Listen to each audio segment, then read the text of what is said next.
How to know whether someone is tracking your mobile phone or not.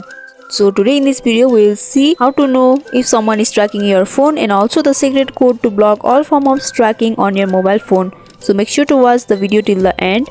So for that you have to go to your keypad or dial or phone and tap on the keypad, and here you have to dial **62# and tap on call.